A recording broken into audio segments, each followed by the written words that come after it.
लेख्यो भन्नाले केही त जान्दैन आज पनि केही जान्दैन रहेछ अनि त्यही तिमीलाई इक्जामको टाइममा रटाउँदाखेरि पनि हुँदैन मम्मी 1 to 12 हो 1 to 12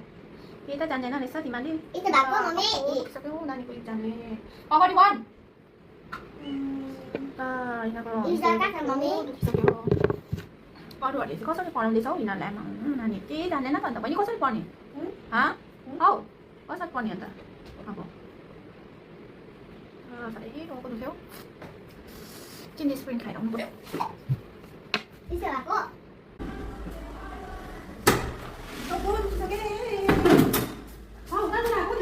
तल हो नानीलाई कुरा राखेको तर खेल्छ अरे कि उनीहरू पानी पर्दैछ कि पानी रोक्यो अन्त खेल्दै गरोस् भनेर म सब्जी रेडी पढाएको छैन त इक्जाममा पढाएको छैन किन पढाउनु अन्त प्राइभेट स्कुलमा पढ्ने नानीहरू उता स्कुलमै पढेर आउँछ सबै जान्छ मेरो छोरीले पढाउनु पर्दैन सबै याद छ सबै याद छ त्यसलाई किन रटाउनै पर्दैन स्कुलमा सबै म्यामले पढाएर पठाउँदो रहेछ सबै याद छ मेरो नानीलाई केही पढाउनु पर्दैन त्यो स्कुलमै सबै याद गरेछ हो अब त्यो आउँछ आएर खानासाना खाएर सुताउँछ भरे कति बेला आउँछ गएको छ घुम्नु पर्यो खेल्दैछ उकालो साथीहरूसँग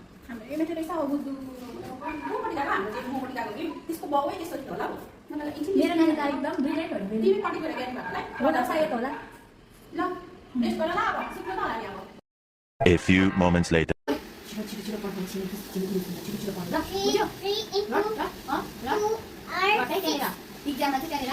छिमेकीको नानी हुन्छ एक 2 मार्क्सको कम्ती लेख्नु त्यो बुझ्यो बुझ्यो